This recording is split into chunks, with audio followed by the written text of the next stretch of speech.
In today's episode, The Art of Proper Prompting. Make AI Work for You by Victor Odesnak. Welcome to the deep dive. We're diving into AI today.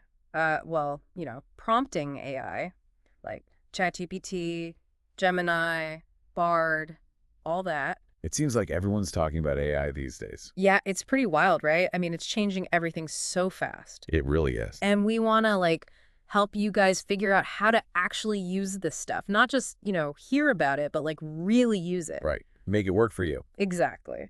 So we've been digging through tons of research articles, expert opinions, all that. And It's a lot to sift through. it is. It really is. And we want to kind of distill it down to, the most important stuff, because it's not just about knowing what to ask. It's how do you even ask the question? You've got to speak the AI's language in a way. Yeah, exactly. So, to kick things off, what's really striking me is this idea that, we used to think of knowledge as scarce, right? It was locked away in libraries. And you had to go searching for it. Exactly. And now it's the opposite problem. It's this fire hose of information. It's overwhelming. It really is. Yeah. And that's where AI comes in. Right. Because AI can handle that fire hose. So like ChatGPT, for example. It's like having a research assistant that can process all that data for you. Oh, that's a great way to put it. But you got to know how to give it the right instructions. Right. So it's this super powered research assistant, but one that needs very specific directions to be useful. Exactly. So let's get under the hood here a little bit. How does this generative AI actually work? It sounds kind of sci-fi, right? It does, but at its core, it's surprisingly straightforward. Really?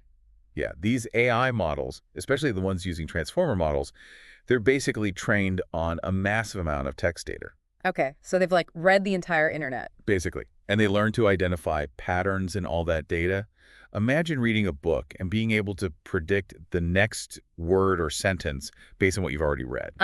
You kind of get a sense of where it's going. That's essentially what these models are doing, but on a much more complex level. So it's they've absorbed all this knowledge and they can make these connections that would take us years to figure out. That's the power of it. But how do we actually tap into that power? That's where prompting comes in. It's the art of asking the right questions in the right way, and we're going to unpack that for you today. One framework that's really helpful is the P.R.O.P.E.R Framework. P.R.O.P.E.R. Yeah. Each letter stands for a key element of crafting effective prompts. Okay, I'm intrigued. Let's break it down. The first one is purposeful. All right, purposeful. So I'm guessing that means we need to have a clear goal in mind, not just randomly throwing questions at the AI. Exactly. A purposeful prompt is laser-focused. Okay, so it's like sending an explorer on a mission, right? Mm-hmm. They need to know what they're looking for. Exactly. If you give vague instructions, you'll probably get vague results. Right. So instead of asking, tell me about history, a more purposeful prompt would be something like, compare and contrast the economic policies of the Roman Empire and ancient Egypt, something like that. Perfect example. You've given it a specific task, a comparison, and a clear scope, Roman Empire versus ancient Egypt. The AI knows exactly what you're after. And that makes a big difference in the results. Huge difference. It's if you just tell someone, go north, they could end up anywhere. Exactly. You've got to be specific. Okay, so that's purposeful. What's next in this P.R.O.P.E.R thing? Next up is relevant. This is all about understanding what the AI is good at and what it's not so good at. So knowing its strengths and weaknesses. Right. AI is powerful, but it's not magic. It can't do everything. So, for example, we wouldn't want to ask AI for medical advice or something like that. Right, or to predict the future. Yeah, or to tell us who's going to win the Super Bowl. Exactly. It's about sticking to what the AI is designed for. Using the right tool for the job. You wouldn't use a hammer to fix a leaky faucet. Exactly. You need the right tool, and you need to know how to use it. Okay, purposeful and relevant. What comes after that? The next one is organized. This is probably the most overlooked part of prompting, but it's super important. Okay, so what does organized mean in this context? It's about structuring your requests in a way that guides the AI's thinking. So it's not just the words we use, but how we arrange those words. Right. It's like giving the AI a roadmap. Think about trying to bake a cake without a recipe. You might end up with something, but it probably won't be what you wanted. Oh, that's a good way to put it. So a well-organized prompt is like a recipe for the AI. Exactly. It gives it a structure, a framework to follow. So instead of just saying, tell me about the American Revolution, A more organized approach would be to break it down into, like, what were the key events leading up to the revolution? And then what were the major turning points in the war? Uh-huh. Something like that. Exactly. You're breaking it down into smaller, more digestible chunks. And that helps the AI give us a more coherent response. It makes a huge difference. Okay, so organized. Got it. What's next? The next one is precise. Yeah, it's all about being crystal clear in your language. Think of it like talking to a genie. If you're not specific with your wishes, you might get something you didn't really want. Okay, so we need to be very deliberate with our wording. Right. Every word matters. So can you give me an example of how, like, a small change in wording can make a big difference in the AI's response? Sure. Let's say you want to learn about Abraham Lincoln. If you just say, tell me about Abraham Lincoln, you might get a very general overview. Right, like a Wikipedia entry or something. But if you say, describe Abraham Lincoln's role in the abolition of slavery, focusing on the period between 1860 and 1865, then you're going to get a much more specific and insightful response. I see. So precision is all about narrowing the scope, giving the AI very specific parameters. It's like using a magnifying glass to focus on the details. Exactly. Okay, so we've got purposeful, relevant, organized, and precise. That's 4 down, 2 more to go. Yep, 2 more. The next one is engaging. Engaging. Okay, this is where we get a little more creative. Exactly. This is where you can really tap into the AI's creative potential. Ooh, fun. Yeah, you can use open-ended questions, hypothetical scenarios, even playful language to get the AI thinking outside the box. So instead of asking what are the major challenges facing humanity today, a more engaging prompt might be something like, imagine you're a historian from the year 2200. What would you say were the defining challenges of the 21st century? I love that. You've taken a straightforward question and turned it into a thought experiment. Right. Give the AI a chance to stretch its legs a little bit. Exactly. Okay. Engaging. I like that one. What's the last element in the P.R.O.P.E.R framework? The last one is restrained. This might seem counterintuitive after talking about being engaging and creative. Oh, okay. So it's like, we don't want to let the AI just run wild. Exactly. Restraint is about setting boundaries, guiding the AI's output in a way that's useful. So how do we do that? How do we restrain the AI without stifling its creativity? It's all about using constraints. Think about things like length, format, tone, the specific type of content you're looking for. So if I wanted the AI to write me a song, instead of just saying, write me a song about love, I might say, write me a song about unrequited love in the style of a classic country ballad with a focus on storytelling and emotional depth, and keep it under 4 minutes. Something like that. A perfect example. You've set clear parameters for the AI, you're telling it what you want, but you're also giving it some freedom to be creative within those boundaries. It's like ordering a custom-made suit. You give the tailor your measurements, but they still have the artistry to create something unique. I like that analogy. It's about collaboration. It really is. It's not about bossing the AI around. It's about working with it. So to recap, we've got the P.R.O.P.E.R framework. Purposeful, relevant, organized, precise, engaging, and restrained. These are like the 6 commandments of AI prompting. I like that. The 6 commandments. Yeah, I think that's a good way to remember it. But we've got to take a break here. I'm getting thirsty and I need a little brain break. E2. All right, so when we come back, we'll dive even deeper into this art of AI prompting. We'll share some more practical tips and techniques. So stay tuned. This AI journey is just getting started. Looking forward to it.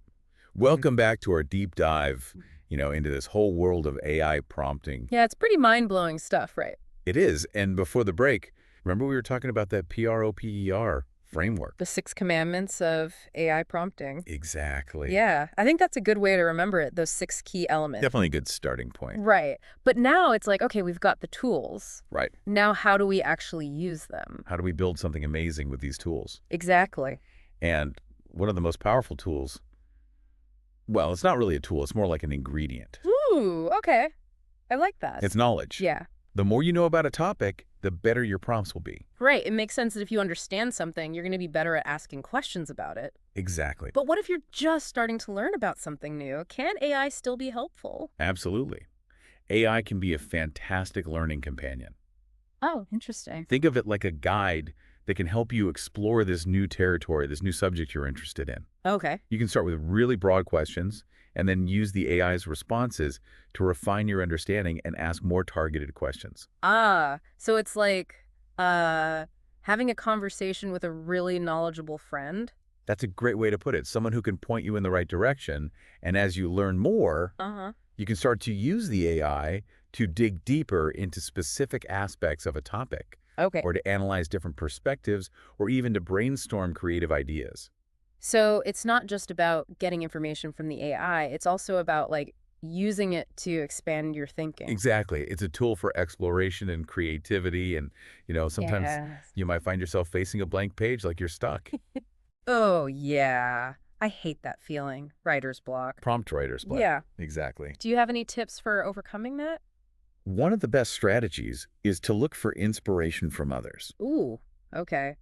Like steal from the best. Borrow and adapt, let's say. Okay, I like that better. There are tons of resources online, Uh-huh. libraries of prompts that people have used successfully in different contexts. Oh, cool. So I can just like Google AI prompts and find all sorts of stuff. Exactly. Yeah. You can also learn a lot by studying how experts in different fields use AI. Like, what kind of questions are they asking? So it's like learning from the masters. Instead of starting from scratch, you can see what's already working for other people. Exactly. You can use these examples as a starting point and then tweak them to fit your specific needs. Ah, okay. So it's like having a recipe book, but then adding your own personal touch to the dish. That's a great way to put it. Speaking of recipes, I've also heard that one way to make prompting easier is to break down complex tasks into smaller steps. Absolutely. Trying to tackle a huge task with one single prompt can be overwhelming for both you and the AI. Yeah, that makes sense.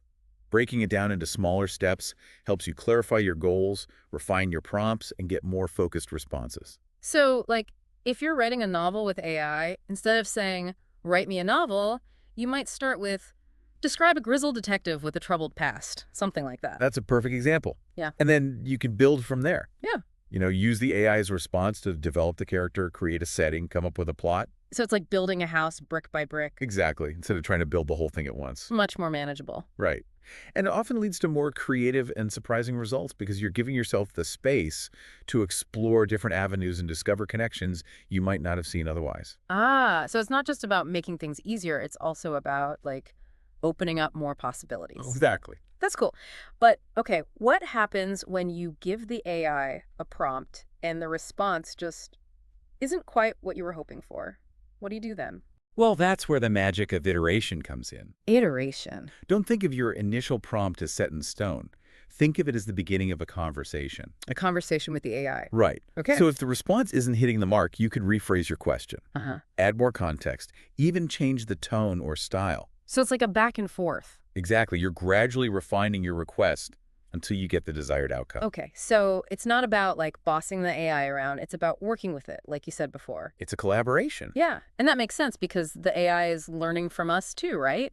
As we refine our prompts, we're actually helping the AI to understand us better. That's a really interesting point.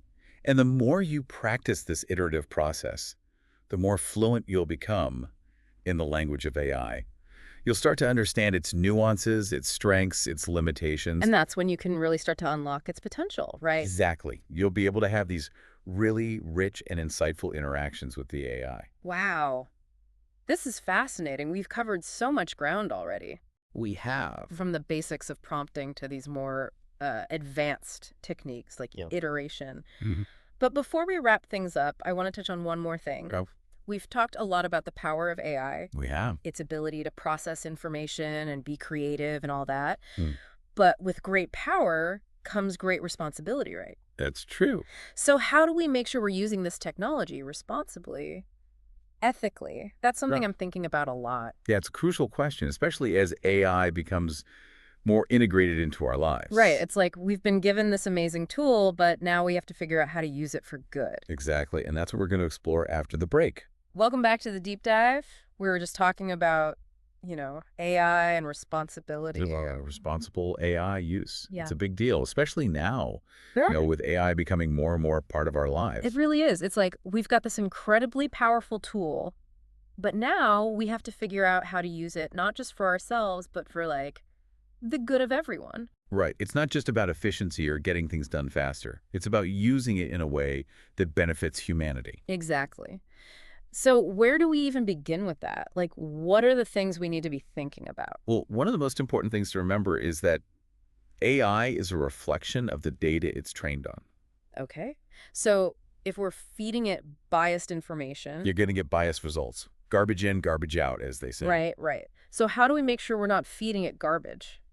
Well, it starts with being aware of where the AI is getting its information from. What sources is it using? What data sets? Ah, okay. So we need to be kind of like AI detectives. In a way, yeah. We need to be critical of the information it gives us. Don't just blindly accept everything it says. Right. It's like anything else online. We got to be careful what we believe. Exactly. And another thing to consider is, AI is going to change things. A lot of things. Oh, yeah. I mean, it already is, right? It is, but this is just the beginning. It's going to change the way we work, how we learn, even how we relate to each other. It's exciting, but it's also kind of scary. It's like a whole new world opening up. Right. And that's why it's so important to be having these conversations now, Yeah, before it's too late. before you get too far down the road without really thinking about where we're going. So it's not just about individual responsibility. It's like a collective thing, right? It is. We need to be working together to figure out how to use this technology ethically in a way that benefits everyone. This has been an amazing deep dive. We've learned so much about prompting, about how AI works, and, about the future. It has been a fascinating journey, Mhm. and, I hope our listeners are feeling inspired to go out and explore this world of AI, to experiment, to really see what they can do with it. Yeah, to unlock their creativity, to use AI as a tool for good. Exactly. So, to wrap things up, let's go over the key takeaways one more time. Sure. First, remember the P.R.O.P.E.R Framework. Purposeful, relevant, organized, precise, engaging, restrained. Those 6 elements will help you craft effective prompts and get the most out of AI. It's like our cheat sheet for the AI world. It is, and don't forget the importance of knowledge. The more you know about a topic, the better your prompts will be. Right, knowledge is power. Hmm. And AI can help us access that power in ways we never could before. It can, and don't be afraid to experiment. Iterate, refine your prompts, have that back and forth with the AI. It's a learning process for both of you. It is. And lastly, never forget the ethical side of things. We've got this powerful tool now, and it's up to us to use it wisely, to use it for good. Couldn't have said it better myself. Been a pleasure being here. Thanks for joining us. And to our listeners, we hope you enjoyed this deep dive into AI. Keep those prompts sharp, those minds curious, and remember, the future is in our hands. You've listened to our latest episode of Right Here, Right Now,